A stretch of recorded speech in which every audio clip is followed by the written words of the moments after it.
All right, we are live. It is the special pre-Thanksgiving Hump Day Hangout. Today is the 21st of November, 2018, and we're going to go real quick and say hello to everybody. I'm Adam, and I'm doing good, and I can feel that people are asking me how I'm doing, so I'm doing well. But let's start on the left and work our way down. Chris, how you doing today? Doing good here. Happy that I survived the lettuce epidemic in the States. Good thing that I stuck to broccoli. Is there, what's going on? I must have not been reading the news. From what I've heard, there's some E. coli infection on many kind of lettuces here, and pretty much removing them all. And like you're in danger if you eat it, pretty much. All right. Somebody I'll stick died to already. Turkey and mashed potatoes, I guess, for the next couple of days. Moral of the story is don't eat rabbit food. Yeah, exactly. Hernan, how you doing today, man? I'm doing great. I'm at a cafe with the internet, but I didn't want to miss today's episode, so I'm here. I'm good, and I'm excited to be here. Outstanding. Marco, how about yourself? Great. I spent the morning at the charity getting things together for 2019. I mean, we have to gear up, right? We have to get the ball rolling. We'll talk about it in a little bit, but that's where I spent my morning. It's really enjoyable. Nice. Bradley, how about yourself? I'm well, especially because I get to wear my turkey hat. That's awesome. I just saw the little picture of you when we logged on. I was like, what is on his head? Yeah, that's amazing. I only get to wear this once a year, and I love it. And I figured the best way to start Hump Day Hangouts today was to make a fool of myself. So, outstanding. Oh, man. Well, we got a lot of stuff going on, but one thing we want to tell you real quick is just saying we wanted to come up with something great for this time of the year with Thanksgiving in the States, with the classic kind of Black Friday stuff going on. Last week, or the week before, you guys can correct me, we had the GMB verification sale because we wanted to get something, super valuable out there before, everyone gets inundated with the noise. But we brought our own awesome sales. So I'm going to put that on the page. I'm pulling it up right now because there was a ton of stuff we had. So syndication networks, I shouldn't have to talk too much about those guys. Like Marco said, if his dog sticks around too long or sits still long enough, it gets a syndication network. Same thing, right, for all of your projects.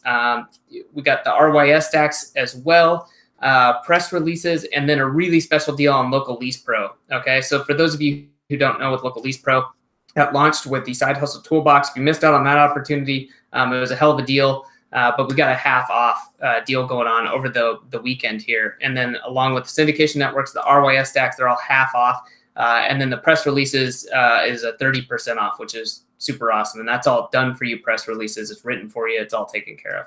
So no keyword research? Shh. There might be something coming later. So stay tuned. We got a couple things coming, so make sure you just check out the emails. We know that not all of these products are, maybe you're using them all right now, but check out the emails we're sending out over time. We might have some specials coming up that you want to take advantage of that are a limited time. So now's the time. And with these, you can go, Marco, correct me if I'm wrong, but I believe all of these, you can go and purchase them. And then if you want to fill out the information, like you can do it in a week or two, right? Yeah, we don't mind. We try to give you as much support as possible. We try to make it as easy as possible. Of course, you can't wait 6 months because we don't know what's going to happen 6 months from now. Yeah. But go in, buy it, take advantage of it, and then when you have all the information together, you come back and you submit it. We don't mind. And speaking of this, you guys, with the holidays coming up, and we're going to be doing some more special stuff with Marco and his charity over especially over Christmas. But Marco, I know you were just talking about it. You kind of want to kick that into gear. I think you had a few things you wanted to say about that, right? Yeah, well, it's supplies, uniforms, books, and shoes for kids. Guys, if you're not familiar with my charity, that's what we do. We try to provide a venue so that children who wouldn't otherwise be able to go to school have the way to do it. And the way to do it is we pay for everything. It costs us $200 per child per year for them to go to school, but they don't just get uniforms and books and they get sent on their merry way. throughout the year, what they get is they get support. We go every Saturday into the community, and we give them tutorials, right? We tutor them in whatever it is that they're having trouble with. We help them with their homework. We help them prepare for exams so that they can be successful. We know, I know from experience that education is what's going to get them out of poverty. Guys, I was one of these kids, okay? One of these kids that came from absolutely nothing. And when I say nothing, I mean just not having anything to eat. When was the last time that you saw that kind of poverty where you literally had nothing to eat? And this is what we're talking about. And then this is why we go in there. This is why we're so busy at this time of year, because the school year in Costa Rica starts in February. So we have to gear up now so that we can get everything ready for when they start school. So that's what we do. And I was looking at numbers. You know, we have literally tens of thousands of people who are either members or follow us or know us or check into our Hangouts. You know, we get hundreds of views. And if everyone were to contribute $5, we could send just so many kids to school for a year and give them the support and the tutoring. Most of it is done through volunteers, guys. We don't touch a penny of what you donate for administrative or anything else. We send them, we give the money to the kids. It all goes to support them and to everything that they need. Not only that, if they're successful through high school, they even have a grant waiting for them, so that they can go to technical school, because there's a high demand for people with technical skills, right? Not everybody can be a manager. There's in fact too many managers. They want people who can go in and hook up a server, right? And do the structure and the cabling and do all that. And that's the kind of people that we train. And so there's that. We do have college and university scholarships, by the way, for those who want to pursue that. So there's a whole structure built up for these kids so that they have a way, so that they don't have to become the next drug dealer, the next pimp, or even the next prostitute, right? Because that happens too. Or the next kid that's hooked on drugs and is done. I mean, your life is literally done. So guys, I'm reaching out to you. If you can, I'm gonna post the donation page. Please, $5. I mean, a cup of coffee at Starbucks. That's all it takes for you to help out and help us send as many kids as we can to school. We're trying to send 300 this year.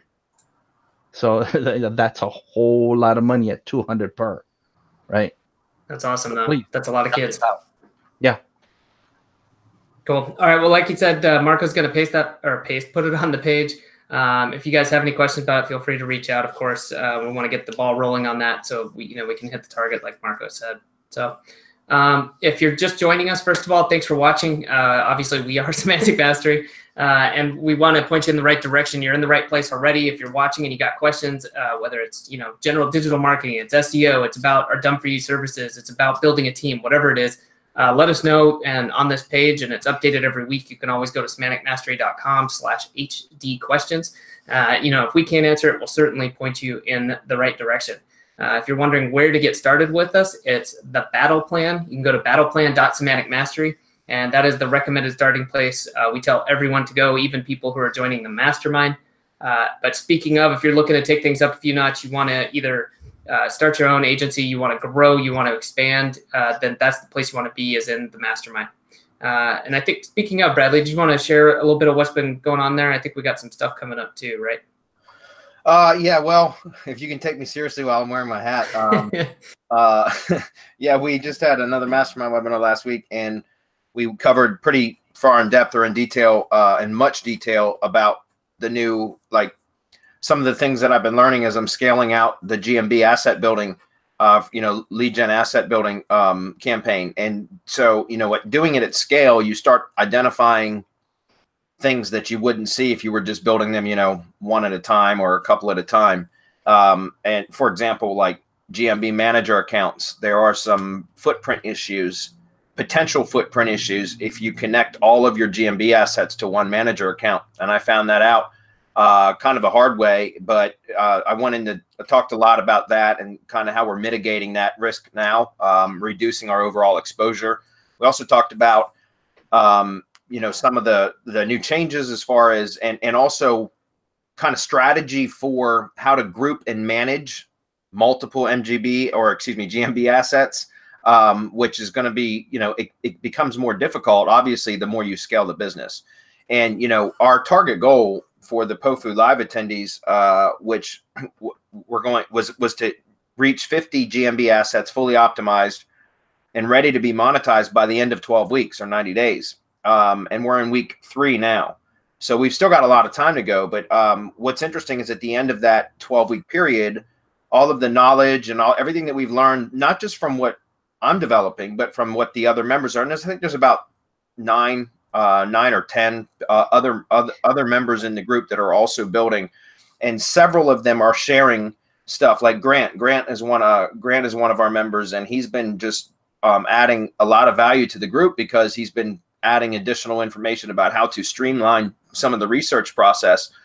And that's great. That's fabulous, because I can't do it all. Like the stuff that I've been developing and sharing with everybody, and the mastermind is getting bits and pieces of it now. What I was going to say was, at the end of the 12-week period, we will have a much better, much more polished and refined process that then we're going to reveal entirely to the mastermind members, so that our mastermind members can go out and start building their lead gen business at scale, as opposed to this hit or miss or this very slow linear type of growth. We're talking about exponential or geometric growth, because when you get the hell out of your own way and stop being the bottleneck in your business, that's when you'll really experience growth.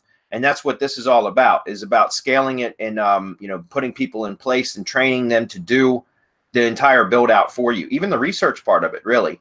So I'm really looking forward to that. And there's just a ton of stuff that we've got going on in that group, and we're sharing, as it becomes a bit more polished and refined, and I find stuff that's new, that's when I share it with the mastermind, like we did just last week. So a lot of good stuff going on there, guys. As I've said this before, I think there's more opportunity right now in local marketing and lead generation than there ever has been, at least since I've been in the digital marketing space. And I think right now is the opportunity, or the best opportunity, to take advantage of it. And so that's basically what we've been covering in the mastermind a lot. Outstanding. Good stuff. Let's get into it. I was just making sure we had no last minute announcements, but I think we're ready. Let's get into the questions. Okay, I'm going to grab the screen. Let me do that now. We've got a lot of chatting going on in that Slack group, so I got distracted. All right. Let's get into it. First things first. David Jackson says, to dominate Google Maps, do you need to have a website, or can you dominate with just a GMB site? No, you don't need a website. Not for Google Maps, you don't. In fact, all the assets that I'm building right now, I'm not building a website at all, other than the GMB website, which is free and it's available inside the GMB dashboard. It's a Google property. So what I recommend that you do is, if you're not planning on building a self-hosted website, which you don't need for maps, guys, then I recommend that you still use the GMB website, which is part of the Google My Business, the tools that are available to you in the GMB dashboard. So use that, optimize it well. Add posts and photos and things like that. Put your NAP in the text body of it, of the GMB website. List your products and or services. Try to make it relevant. Put a well-optimized article in there. All of that helps a lot. And then assign or publish the website, and then assign that as your primary website for your GMB listing. Okay, that's the best thing that you can do. Actually, obviously, a lot of people have self-hosted websites, and you could use those. I'm just telling you, I'm not building them. Why go through all that hassle of setting up, WordPress and theming it and all that kind of crap if you don't need to? And honestly, for my lead gen business right now, I'm not building a single WordPress site. To dominate in Google Maps, all you need is a verified Google My Business listing, which you can get from MGYB.co. That's it. Mohammed's up. What's up, Mohammed? He says, "Hey guys, hope you have a great Thanksgiving." Thank you, Mohammed. He says, "I'm inches away from getting the big client I've been chasing. I can just hear the mastermind webinars in the distance." So he's trying to come back again. "I've made a good impression so far, and it looks like I'm in the clear. However, this particular client puts a big emphasis on monthly work. He went years paying SEOs who didn't report or nothing. After the first month or so, how can I show results? Or more specifically, what am I doing to get results?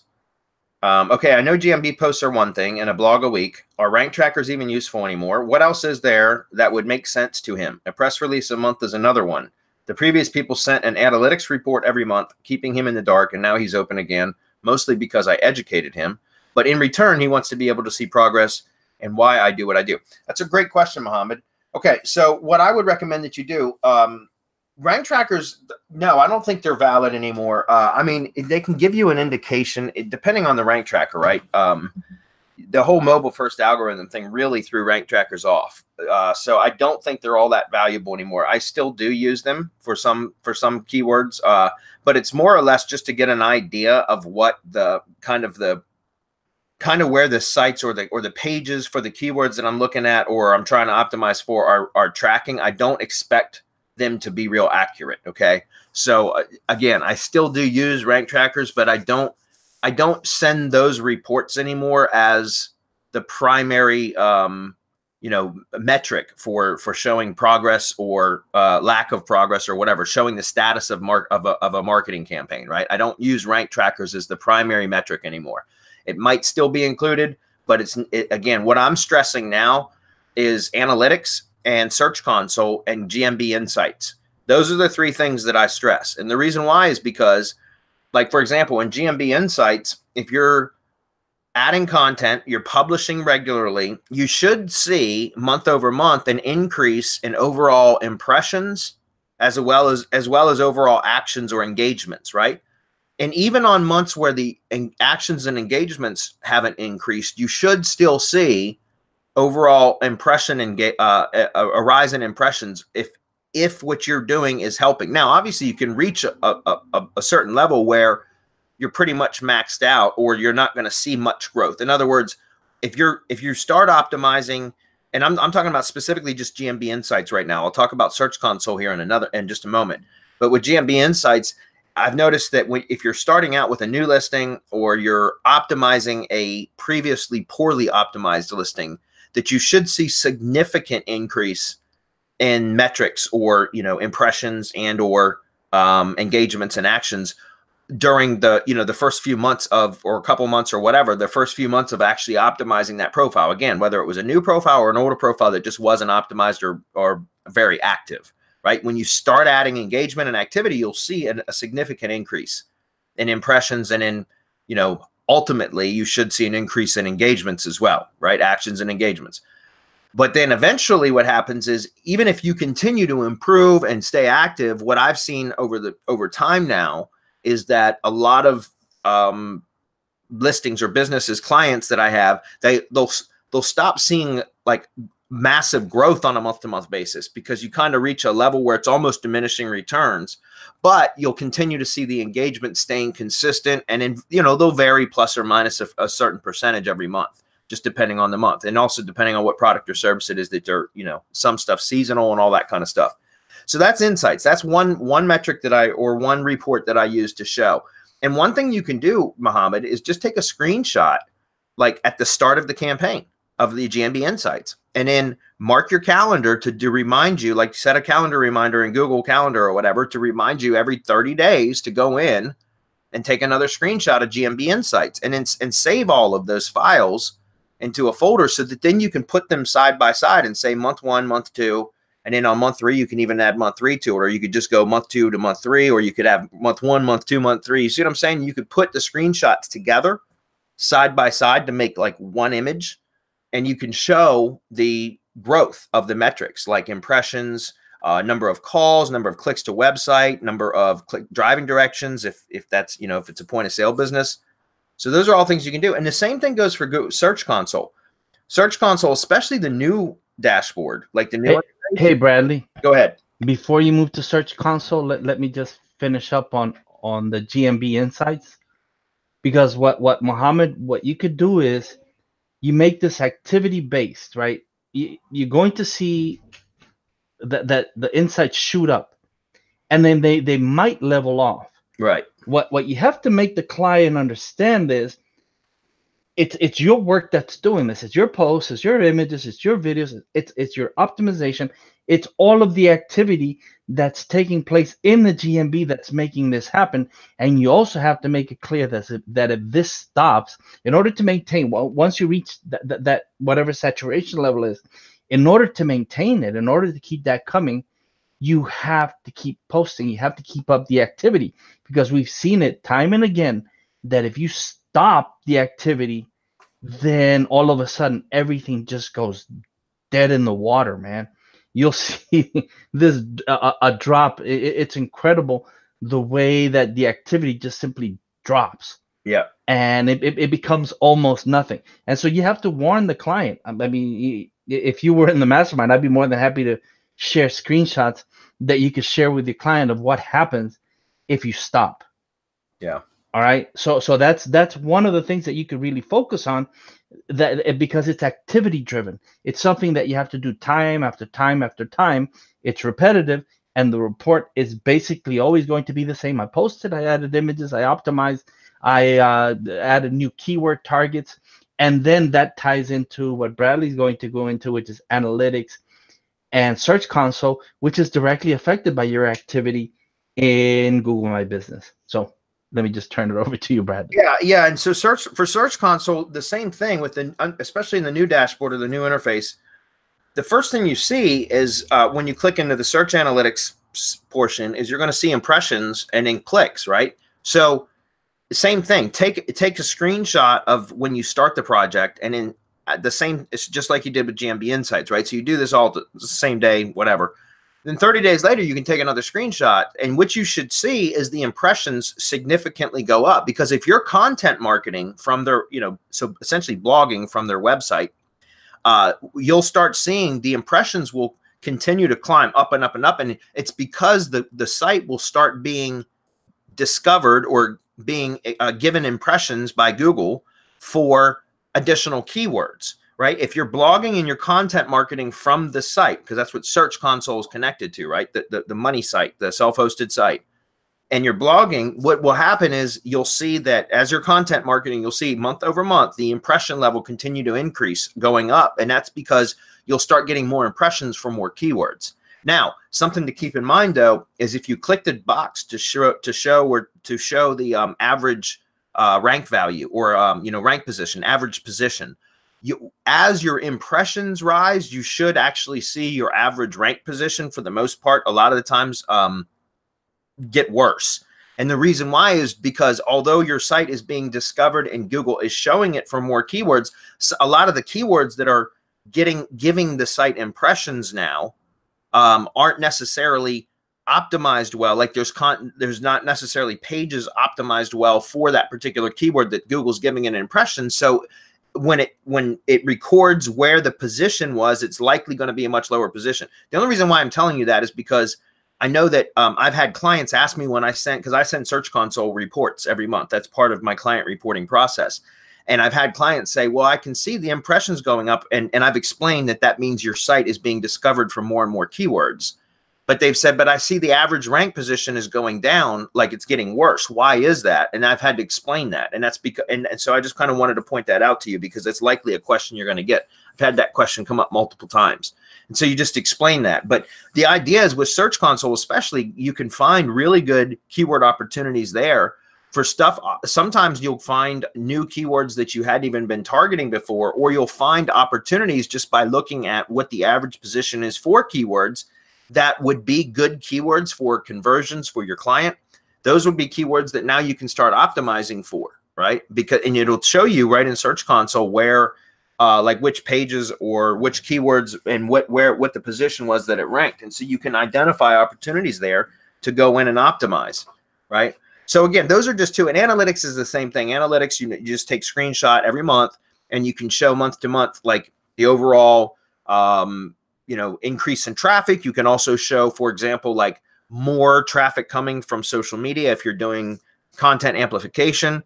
syndication and amplification. Although I typically don't really stress the social media metrics much. I always push the search metrics and PPC or paid advertising metrics if you're doing that too.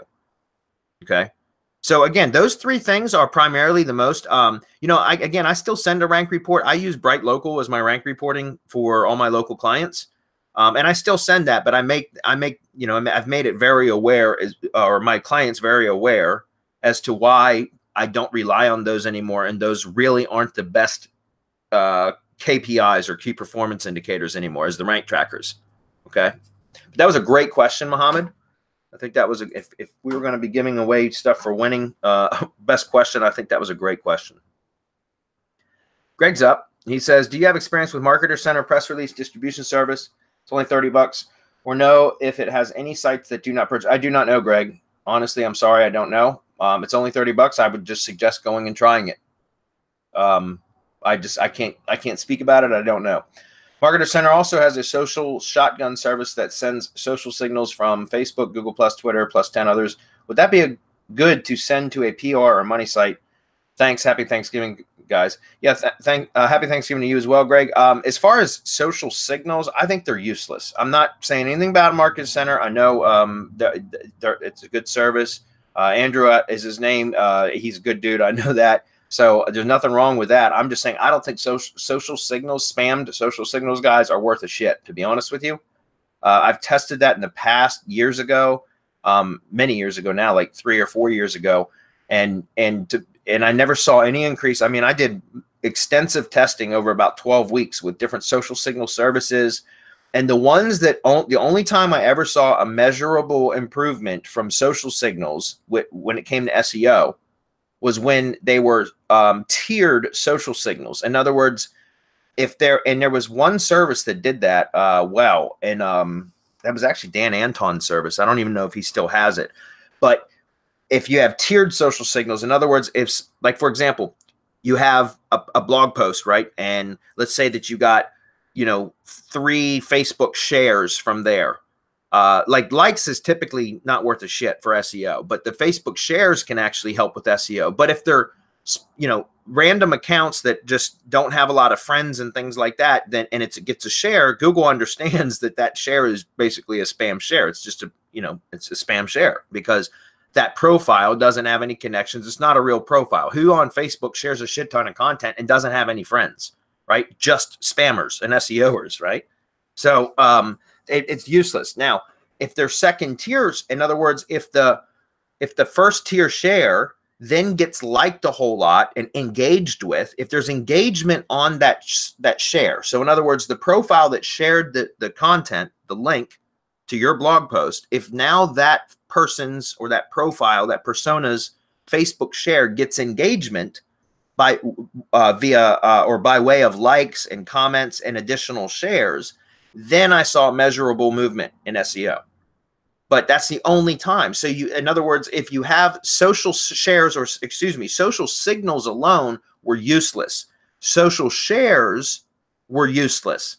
But social shares that then were backed up with social signals, those had a measurable impact. Does that make sense? And it's very difficult to find a service that will do that.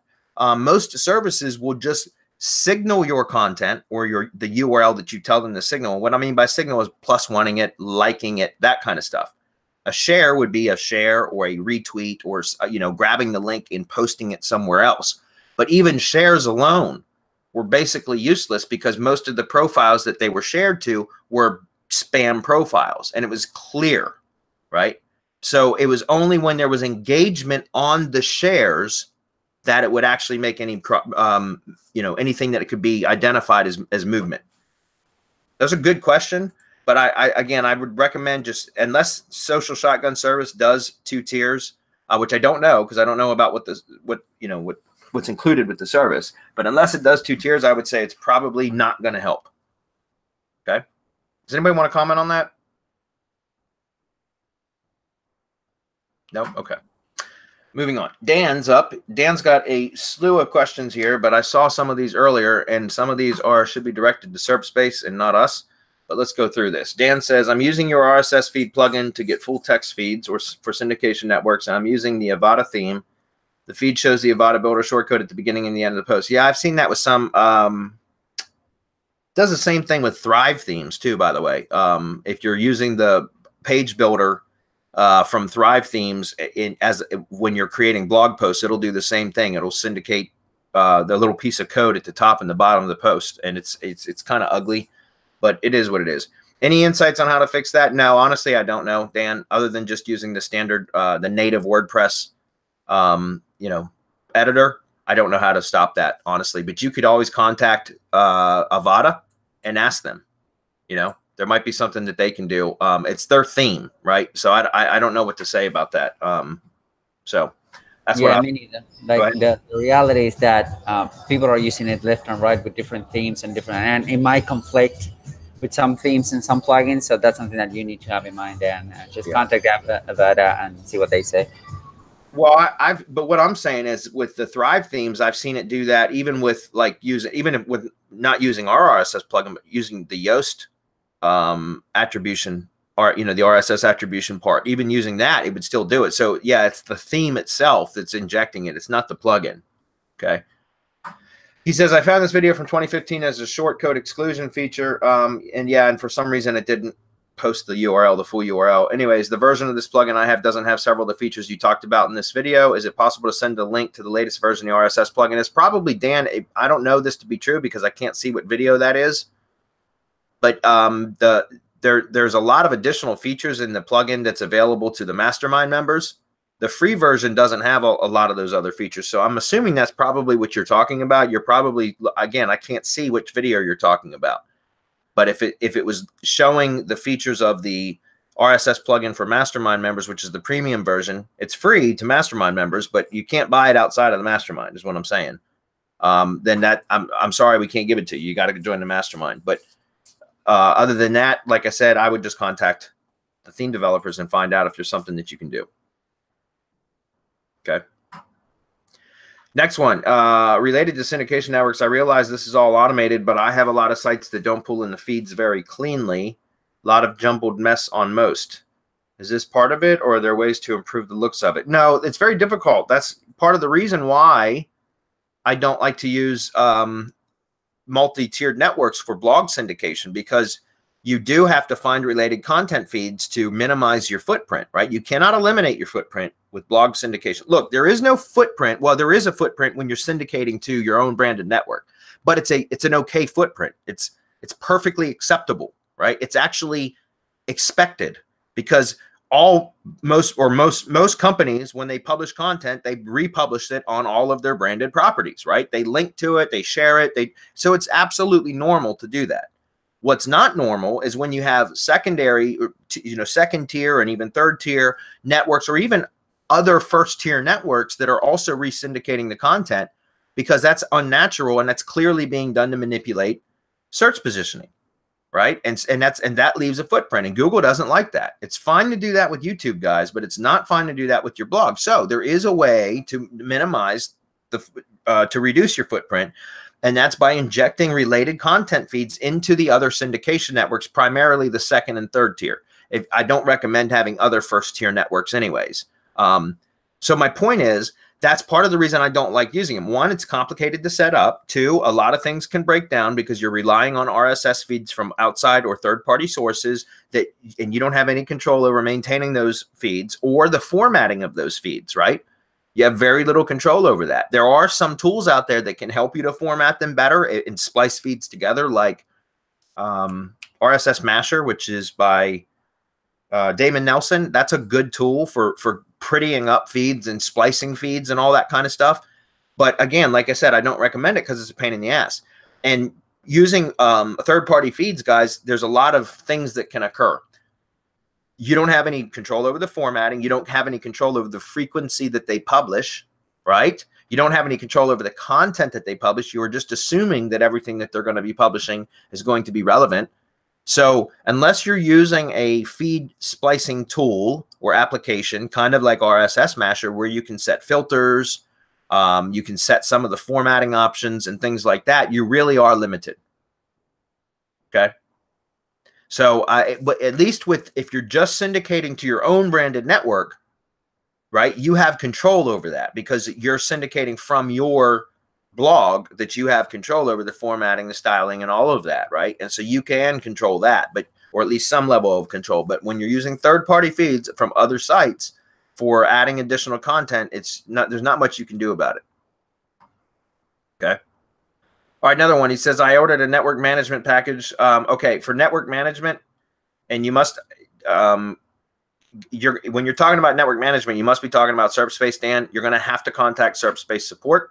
We're no longer associated with SerpSpace, so just contact their support, and they will answer whatever questions you have about the network management.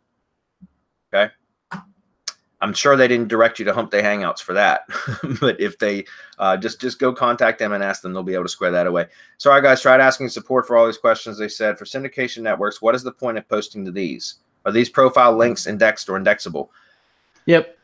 Bradley, before you answer that, Dan, the reason why you're directed here is because the VAs in MGYB.co have a directive from me that they are not to answer any SEO or marketing related questions because they're not experts in the matter. They're VAs who are taught to follow instructions to the letter, and that's what they do. So it's not that you're being put off or sent off or passing the buck. It's just that we don't want them answering questions that maybe they're not qualified to answer, that they could answer wrong, that they could cause maybe harm if they were to answer. So that's why you brought here, because we're supposed to be the experts, although sometimes I don't know what the fuck I'm doing, but we try. Yeah. So then the last question was, what is the point of posting to these? Are these profiles, links indexed, indexable? He says Bitly, Gravatar, Evernote, OneNote, Pocket. Appreciate it. All right, guys, stop with worrying about, and Dan, I'm not picking on you, I promise, but stop with worrying about whether links get indexed or not.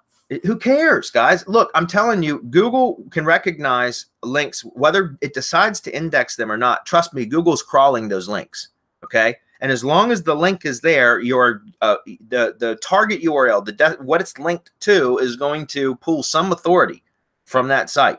There's some page rank passing, right? There's some metric there, link equity, that is passing through that you are siphoning from that site, so to speak. Right. And trust me, whether it's indexed or not. And I know there's another question about press right above it from KD about press releases being indexed. Guys, again, stop worrying so much about links being indexed. And here I can prove this to you beyond a shadow of a doubt. If you go into if you have your money site and you're syndicating content to syndication networks from your money site, and you have your money site connected to Search Console, and you go to the left side of the site, well, you know, depending on whether you're in the new interface, the old interface, whatever, go to where it says links to your site. And you'll see, guys, you're going to see WordPress.com and Blogger.com, and you'll see Gravatar and I don't know if you'll see OneNote links in there or not, but you'll see Pocket. Sometimes you'll see. So what I'm saying is, even if they're not in the index, Google is showing you in Search Console that it's aware that those links are there pointing to your site, right? And we have done tests where we have proved with no indexed PBNs that we set to no index. So private blog network sites set to no index have moved sites that we've linked. When we've linked from no index PBNs to pages, web pages, we've experienced movement, right? So we know for a fact that Google is still crawling those links. Whether it chooses to display them in the index or not has no bearing. Now, don't get me wrong. I believe an indexed link might carry a bit more weight, but that doesn't mean a non-indexed link doesn't carry any weight. Does that make sense? Does anybody else want to comment on that? Because maybe explaining it from a different angle would help. No, dude, that was perfect. Sorry, Hernando. I'll give you the floor in a second. No index, do follow. All that matters is the fact that link is a follow, and the link equity will flow. So that when you link build to all of these properties, which you should be doing, right? Keep it clean. Keep the links that you build to it nice and clean, nice and powerful. Dedia, our guy Dedia, he's awesome at link building. He knows exactly what to do. But what you want is the link equity flowing from these domains, picking up, as Bradley said, some of that authority and trust. And I'm not talking about third party. I'm not talking about domain authority. I'm talking about strictly going after Google's page rank and ranking score algorithms. That's what I'm talking about. That's what we're after. And so if you do that, then you're good to go. It doesn't matter if it's indexed or not, because the link building, and if you get activity in there, right, the art of art, which I'm always talking about, that's what's going to matter. So go ahead, Hernan. Or none. Yeah, sorry, I was muted. No, what else I would say that, yeah, I definitely agree with you guys. Like, if you understand how Google works, is that just a small portion of the entire web, or all of the links that go to any website, not only our websites or any websites, like think CNN, right, or Washington Post, just a small portion of all of the links that are going to those websites are indexed, right? So there's a big, like I would say the majority of the web is not indexed by Google. That doesn't mean that it's not being crawled, right? But Index has the Google has this index quota. So don't be afraid about using no index do follow links. In fact, you should have, like, for example, on your own website, those privacy policy, maybe even the contact page, those should be, or in most cases, in my cases, are no index, but they are do follow, right? They carry the equity. So don't be afraid of that. You will see that, for example, a lot of links that Dedia will build, they're not indexed, but they will move the needle. You will notice that they will move the needle. You will get better rankings. So that's all that matters. So the same applies to you, KD, for your question, which is, hey guys, just a quick question regarding Press Advantage. What's the ideal time frame to resubmit PR links for indexing? Well, I'm going to tell you right now, I don't submit any of the links for indexing at all. Not even one time. Not even the first time that when I get the report back. And the reason why is because it's unnecessary. Most of the PR sites, the media sites that the press releases get published to, are crawled regularly by Google anyways, because they're constantly publishing, and because they're media sites, the Google bots live on those sites, right? They're just so they're constantly being crawled. So there's really no need for you to submit. It's just additional step. It's basically you're wasting putting additional effort into something that's really not going to make any difference, because Google's going to be crawling those sites anyways. They're going to see your links. And part of the reason why a lot of those press releases don't get indexed is because they are duplicate, right? Don't let me throw you guys off when I say they are duplicate. It's not a duplicate content penalty, guys. But if Google sees it, remember, Google will put things into what it calls the supplemental index. And the supplemental index doesn't mean it's bad. Just because something's in the supplemental index doesn't mean it's bad. It just means it's very similar to other indexed results. And so if you publish a press release, it's the same exact press release republished 350 times, or however many, with Press Advantage, I think right now it's around 250-ish or so distribution sites. So that's 250 pieces of content, of identical content out there on the web. Google doesn't need to index all of them. Trust me, Google crawled the site, is aware that it's there. Whether it indexes it in the public index or the supplemental index really is beside the point. It's not important. There are certainly some versions of the press releases that you hope and would like and want to be indexed, right? Like Digital Journal's one of them. That's a good site for that. Also, Press Advantage, the press release published on Press Advantage itself, that gets indexed. Those are great press releases, guys, to push, build additional links to, use as like landing pages, because they look good. They're very nicely laid out, and they don't get purged, right? So again, there are certain ones that you can do additional things to. And I highly recommend that. But don't worry about all the press releases, whether they're indexed or not. Because, again, Google's aware that they're there. And if you have links pointing from them, or NAP mentions, name, address, phone number mentions, another thing is called co-citation, right? All of those things occur because Google's aware that it's out there. Whether or not it's indexed or not shouldn't make a difference, is my point. Okay? And so save yourself the time and the energy and the expense of your indexing service by just not even doing it. I'm telling you guys, I don't ever submit my press release reports to indexers, ever, period. I don't need to, okay? Having said that, our Dedia we have Avada, offers an indexing service where he's getting 60 to 70% indexing rate. So if you're a stickler for indexing, you can get your stuff indexed. Another way is taught in Local PR Pro, actually, by you, Bradley, right? You send a traffic gig, and I'm not going to say how or what because that's in the training, and I'm not going to give away anything for free that's in the training.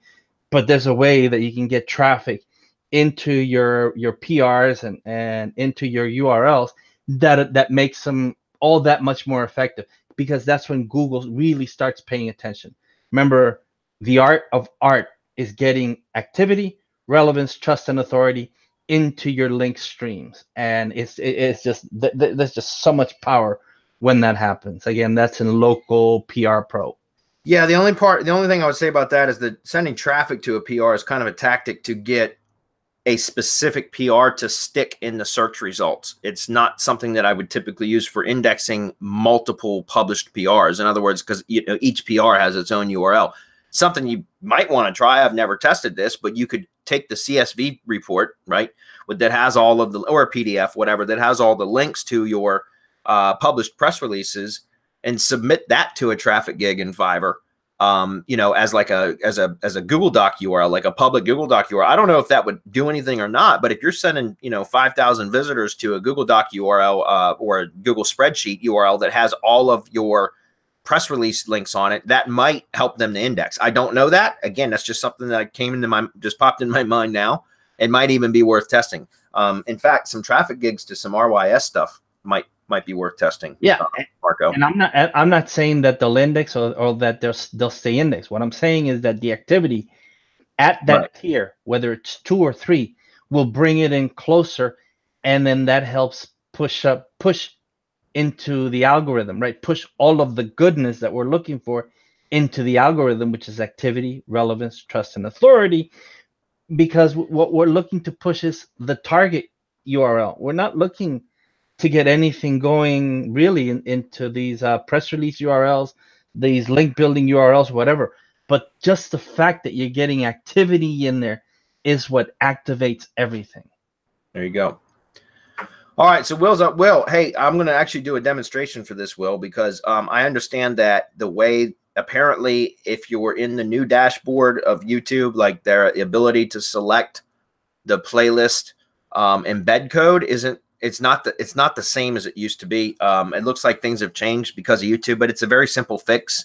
So I'm going to show you. So essentially, guys, his question was in the Facebook group, or one of the Facebook groups anyways, that he was watching YouTube Silo Academy training. And I talk about how you should theme mirror.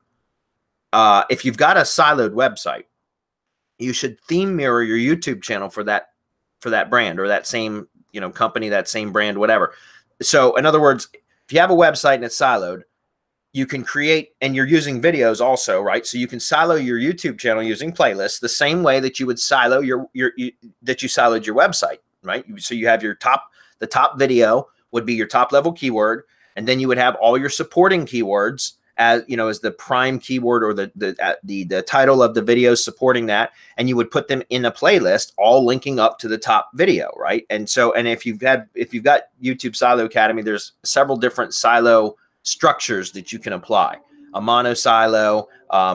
Anyways, my point is you can play around to see which gives you the best effect. But one of the things that you should do is, instead of just taking the video, like a way that you can help to add additional power to both your website and to your YouTube channel, is to not only theme mirror, which is basically mirror the silos on your YouTube channel that you have on your website, but also to create from those siloed playlists, is to embed the corresponding video that is targeting the same keyword as the supporting post, or the corresponding post on the website. Embed that video in that post, but embed the playlist instead of just the individual URL, because now, once again, you're embedding a YouTube silo into a WordPress or a money site silo, right? And so there's a lot of it's guys, it's iframe stacking. It's the same thing. Instead of just iframing in the individual video, now you're iframing the whole entire silo into that specific post with the video from that targets that same keyword that post is optimized for. So let's say you've got 5 supporting articles in a silo. So you've got your top level silo page, and then you've got 5 supporting articles. So a total of 6 pieces of content. Your YouTube silo should be the same. The playlist should have the top level video targeting the top level keyword and 5 supporting videos. Then what you do is take the YouTube, the playlist embed code, like let's say on supporting article number 2, you embed the supporting video number 2 in the playlist. So the entire playlist is embedded, but it's starting at playlist video number 2. Okay, so hopefully you guys understand what I'm getting at here. Very simple. Let me show you. I've got this opened up here. Let me just show you what I've done here. We're going to back. What a nice picture. Okay, so I just went and searched Semantic Mastery's channel. Okay, I'm going to click into the channel. I'm going to go to playlist. I'm going to go to the Hump Day Hangout playlist, which has got 206 Hump Day Hangouts in it. I'm not sure why there's only 206, but anyways, I'm going to click into that to play all. Now, I'm just going to pause this real quick because it used to be, like I said, that you could just go to share and click embed, and it would give you the option to grab the embed code for the entire playlist, and it would say start the playlist, start the video in the embed player at video number 1, top of the playlist essentially, or at the current video, right? And it would give you the option. Well, that option doesn't appear here anymore apparently. Okay, so what you do is just copy. You could copy this video, or excuse me, this embed code right here. So I just copied it to my clipboard. I've got this notepad file right here. I'm going to increase the font size, guys, so you can see it a little bit better. Okay. So the embed code is right here. So this is an embed code for just the single video. And to demonstrate, I've got this open. Let's go to edit page. Sorry, it's being a little slow. All right, I'm just going to paste that embed code that I just copied. All right, I'm going to click update. I'm going to go view the page. Now, you'll see that if I click play, all it is that single video, Hump Day Hangout number 206. There is no playlist. There's nothing else, right? So although we copied it from the playlist when we started playing the playlist, we copied it from that. Unfortunately, it did not give us the option, right? So here's what we do. Go back over to here. And if you take a look up in the URL structure, you'll see where it says at the end of the video play, the normal, I know it's small text, guys, but at the end of the normal YouTube URL, there's an ampersand and then a list equals, and that is the playlist ID right there. So list equals, that what's beyond the equals is the playlist ID, but you need to copy the and list equals, the ampersand list equals, and in the playlist ID. So if we go back over to my notepad file, you can see that this is what I just copied out of that URL. And what you do is you put that at the end of the video right here. The video, you can see the link in the code, the embed code. That's the YouTube video link. So all we're going to do is take that and I'm sorry, the and list, but you have to replace the ampersand with a question mark. And I don't know why that is, but for some reason you need to have the question mark there. So you just replace that. I'll post this in the comment section, guys, and I'll also post it in the Facebook where the original comment was. But you can see that all you do is take that list equals. So you add the question mark list equals and in the playlist ID. So watch, I'm going to take this, copy that. I'm going to put it right at the end. So at the end of that YouTube URL before the end or the closing quotation. Okay.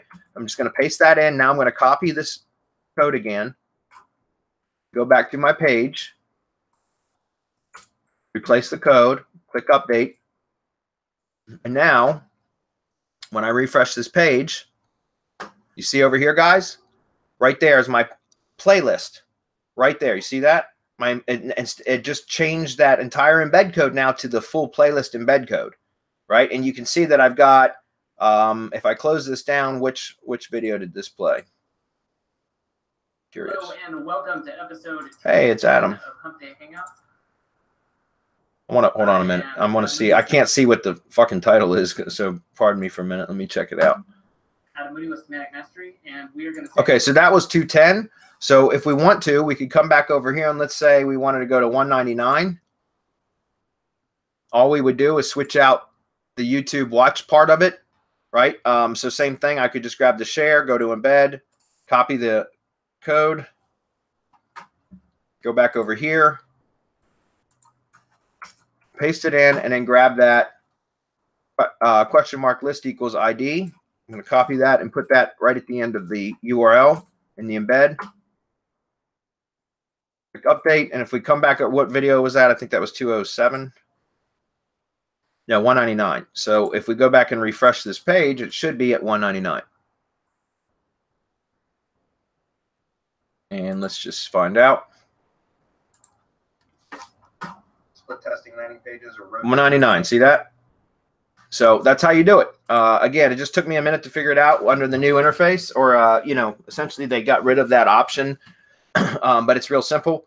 You just grab this part right here, and I'm going to copy that and put that on the page for you. Wow, we still got a lot of questions to get through, guys. I can stay 10 minutes later tonight, but that's it.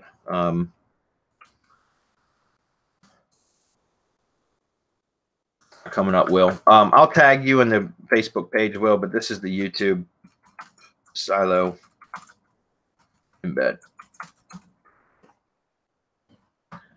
All right, so there you go. There's a demonstration today. I don't usually do those on Hump Day Hangouts, but there we go. All right, so a lot of these are just quick comments, so cool. Dan says, so having gone through Local Lease Pro, is there a next step or path for optimizing or using services to add more power and longevity for ranking locally? Okay, yeah, Dan, we're going to do, in about 2 weeks, I'm going to do an update webinar for Local Lease Pro. In fact, guys, it's going to be a public webinar.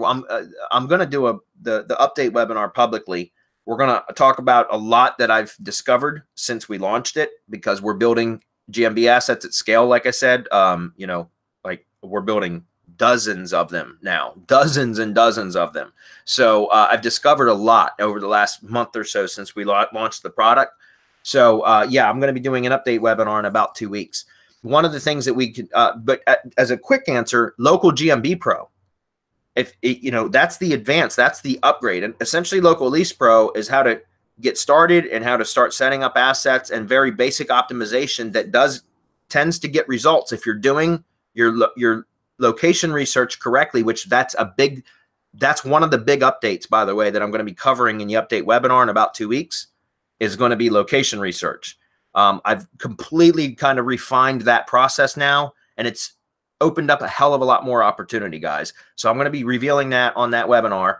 And again, we're going to make the update webinar public, so everybody will have the opportunity to join that. So I would highly recommend that you, but we're not going to leave it public for long. It'll only be public probably for 24 to 48 hours, and then you got to be in Local Lease Pro to watch it. But one of the things I'm going to be talking about is location research. However, if you're doing location research, then if you just follow what's in Local Lease Pro, that should be enough for your sites to start generating, your assets to start generating leads. If you need additional, if you find, and not all of them are going to be slam dunks, guys. Some of them you're going to find are more competitive than others. And sometimes there's no rhyme or reason to that either. There's just going to be some that are harder to get results from. So that's where Local GMB Pro comes in. And Local PR Pro, if you just want it to rank, like Local PR Pro is great for pushing into the 3-pack, but Local GMB Pro is about getting leads and getting results regardless or independent of rankings, right? And so that's where Local GMB Pro comes in. It's more or less the advanced training for Google My Business for those assets that need the additional push. Okay, it's a good question, but pay attention, Dan. Be on the lookout. We'll give plenty of notice when we have the webinar, and not only that, since you're a Local Lease Pro member, you'll have access to the replay even if you don't see the live webinar. All right, what's up, guys? Lots of people commenting on the sales. Dan says, hey, Adam, really sorry about missing my appointment with you. I got stuck with the customer when I sat down. It was 7, and I totally missed it. Dan's awesome. Thanks for letting him know. Real quick with Donald. Donald, if you're not in our Facebook group, go join it. Check out the post yesterday. We've got a template for local proposals, so maybe that's what you're looking for. Perfect. There you go. Yeah, I just saw that post. Oh, and it's free. Yeah. It's a nice post too, man. I like that post. Thank you. Okay, let's see. It's 100% true, by the way. The first time I closed a client, I didn't have anything to send to the guy, so I had to repurpose that thing that you guys are gonna get. I had to repurpose it. I think it was from a CPA or something client, so I had to hack and slash a lot of stuff. But yeah, now we have it, and I send it to you guys. You guys made an amazing job, so that's pretty cool. John asks, suggestion for a call service so I can show customer actual sales calls and possibly sell leads until I have a client. So I'm not sure what you mean by call service, John, unless that I talked about pay-per-call exchange networks such as like Ring Partner, for example. That's one way you can monetize assets until you find a service provider that wants to lease the asset or, you know, purchase on a pay-per-lead basis. However, as I said very, very clearly in the training, that pay-per-call exchange networks, you're going to have really, really shitty conversion rates. It'll be terrible. So I don't recommend it except for something very, interim, right? Like if you've got assets that are producing calls and you don't have a service provider in place, then I would suggest using a pay-per-call exchange network as a kind of a temporary thing so that you can help to monetize those assets. Typically what I do is, and it just depends on how many calls I've got coming in, but I'll just send them to a voicemail. And, sometimes people will actually leave messages for like, tree services or whatever. But for the most part, I'm just showing the call data when I'm looking for a service provider. In other words, like I don't have to show sales volume because that's not up to me to sell, right? My job is to generate the lead or the phone call primarily, right? Not to sell. It's the service provider's job to sell, and it's not mine. My job is just to produce the phone call, preferably a qualified phone call, but it's not my job to sell. So I don't try to show any sales data. I do like to show call volume data, and I can show call metrics if I have them. For example, like calls where they came from. So obviously, if you're getting a shit ton of outside area codes and stuff, then they're likely solicitation calls or spam calls. But if you're getting a lot of local phone number calls, it's because those are probably bona fide leads, right? So again, that's typically what I do. I just send people to voicemail unless if I've got a GMB asset or a cluster of assets that are producing a significant amount of calls, and I don't have usually it doesn't. If you're producing a significant amount of calls, you should be able to find a service provider very quickly because you've got something very valuable. But if for whatever reason you're still struggling with that, you could use something like a pay-per-call exchange network. But just keep in mind that your conversion rates are going to suck, and so you trying to use that data to show to a prospect, hey, look, these are how many calls I generated. I generated 60 calls in the last 30 days, but I only had 3 conversions. That would be data you don't want to show them. You know what I mean? So again, don't worry about sales data, John. Just show the call volume, and preferably if you can show that they were qualified in some manner. Okay. If I may, I may be jumping the gun. Yeah, that's why I didn't mention it. I know what you're going to say. Yeah, we'll be working on something along those lines, John, where we're going to improve, let's say, the actual sales conversion. We're working on something. I mean, it's really wicked, and it's going to be really good. It's still a few months away, which is why we can't give you details because we're putting it all together as we speak. But once it comes out, John, you're in the mastermind, and always remember that membership has its privileges. You'll be one of the first people to whom this is made available. There you go. David says, with the GMB listings you create to be safe and keep everything separate, should we be setting up a portable Firefox and use a consistent IP address? It's not necessary. David, we've been talking about this every single week for weeks now. So I will repeat it again, though. What's important is that whatever IP you use, and again, it's not the IP, guys. It's not the IP. It's the device. It's the browsing session. You want to keep that live. The IP can change. That makes no difference anymore. Honest to God, it makes 0 bit of difference if the IP changes. What makes a difference is if you end the browsing session. If you close the browser, like log out, like if you log out of Google, for example, and then change the IP and try to log back in, it can cause re-verification or trigger a text message or whatever to get, it can lock your account. But as long as you're logged in, you can change IPs as many times as you want, and it's not going to trigger re-verification or signing in again. And so the idea here, guys, is not to assign a specific IP and always log in from that IP.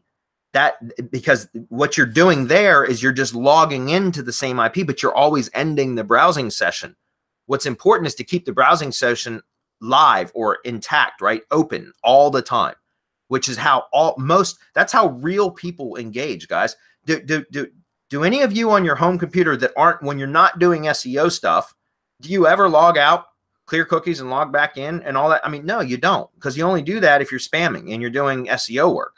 And so, and what layman, civilian out there, a non-SEO, ever logs out, clears their cache and cookies, and then logs back in? Nobody. Especially if they've got a Google account and they've got an Android phone, their devices are all logged in at all times, and they never log out, right? And so and Google is creating a profile of an avatar of that person, and all their browsing history and the content that they like and that they engage with, and the type of searches that they search for, the products that they visit, the entertainment, the videos that they watch, like all of that creates a profile and a history, right? And so that's what you want to do with your profiles that you're creating for spamming purposes, guys. You want to create profiles that the browsing session remains open at all times, and that it starts to develop a history, cookies and cache accruing, not cleaning. You don't want to clean that stuff. You want it to accrue, right? Because that makes that look like a more natural, real profile, which is going to be a hell of a lot less likely that it gets terminated than if you just assign a specific IP through a proxy and always clear cache and cookies and log out and log back in because you're using the same browser, right? So that's why I talk about in the training over and over and over again, guys, you should, if you're doing any SEO work now in today, you should be using a browser keeper application. And I don't know if that's the proper name. I just made that up. It's an old joke I just made up, right? A browser keeper like Browsio or Ghost Browser. And there's probably other ones out there. Firefox, whatever you mentioned, portable Firefox might allow you to do the same thing, right? I don't know, because I'm not familiar with that. It's a good question, David. I'm not picking on you, but like I said, just don't worry about the IP, guys. It's about the device and the browsing session. Keep it open at all times using a browser keeper app like Browsio or Ghost Browser will give you that ability. And then you don't even need to use proxies. You can do it from your home IP and it would be fine. The problem with portable Firefox is that when you save profiles, sometimes, and for whatever reason, the cookies will be wiped away, which is what we want. Right? We want all of that activity. We want all of that information to be kept forever. And for whatever reason, when you go from profile to profile, sometimes you'll come back and that information that you want in there, the cookies and whatever, it'll be gone. So that's the problem that I found with Firefox. There you go. Marcus says, setting up Marcus Aurelius. That's funny. Anyways, setting up GMB in a different city. Any better options than a PO box for GMB verification? Yeah, MGYB.co. Just go purchase it from us. Save yourself the time and the hassle. We'll give you a 60-day guarantee on it too. So just go to MGYB.co, which stands for Make Google Your Bitch, and take a look at the GMB verification options.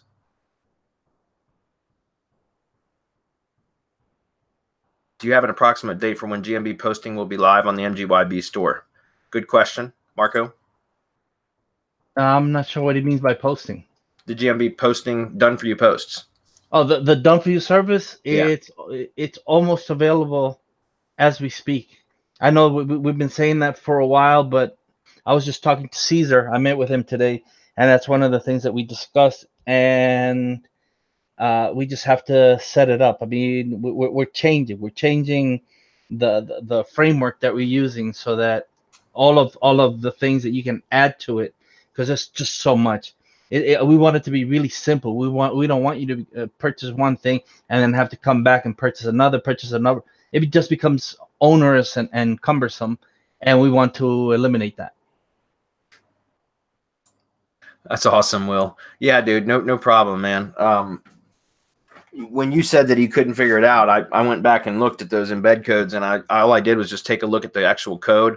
Guys, that's one of the ways you can figure this stuff out. It's not magic. It's just simple. Like, I just copied the code from one of the blog posts that I had that had the playlist embed, the proper embed code, and I just compared it to the embed code that you get now, and that's how I identified that $list equals and in playlist ID. That's where and that's all I did, was just compared those two embed codes, and it it stuck out like a sore thumb. So I mean, it's not magic. I'm not super smart. All I did was just compare the two, right, and saw the difference between them and identified what it was, and that's it.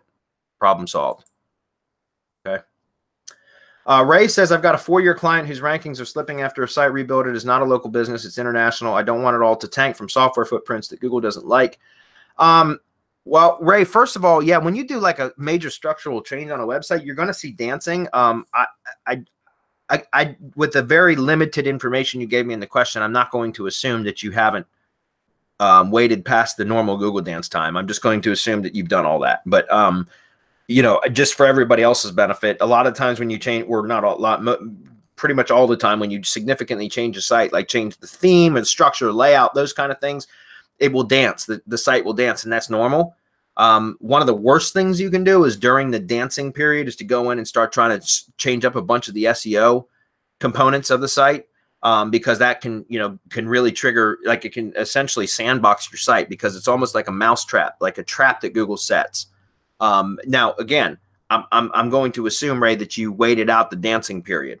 And now you're trying to find ways, and it's still continuing to slip. And that can happen also. I'm not sure why that would happen, unless, like you said, there's some sort of footprint issue that Google doesn't like.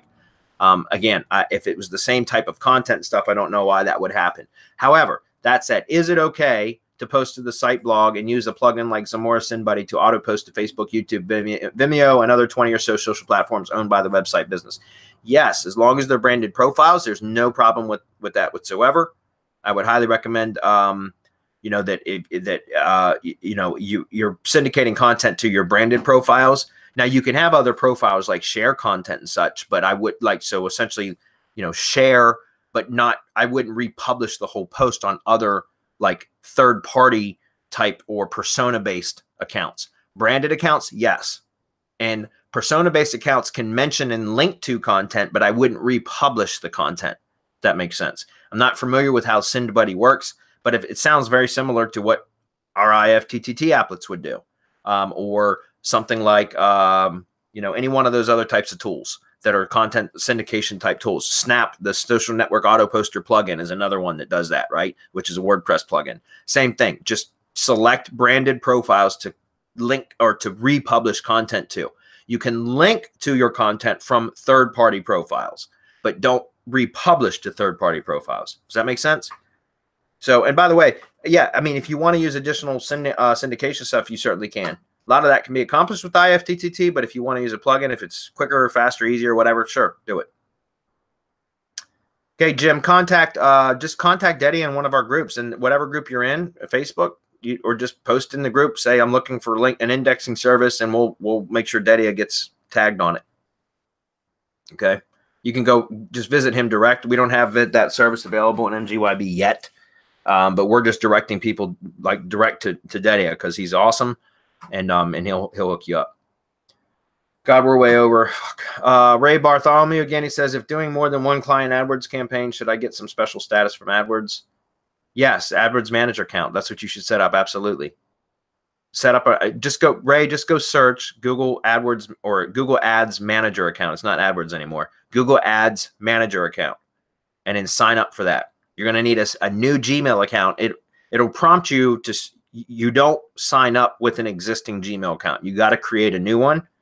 But at least in my experience, they don't make you jump through hoops to create it. It's usually just an easy creation process.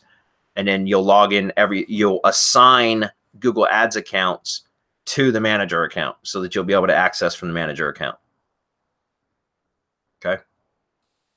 Oh, sweet. We're done. All right. One last thing before you go, guys. Subscribe to our YouTube channel. Come on, it really helps us out. It really helps us keep this free, keep this venue going. It's 4 years and counting. We plan on just going as long as we can.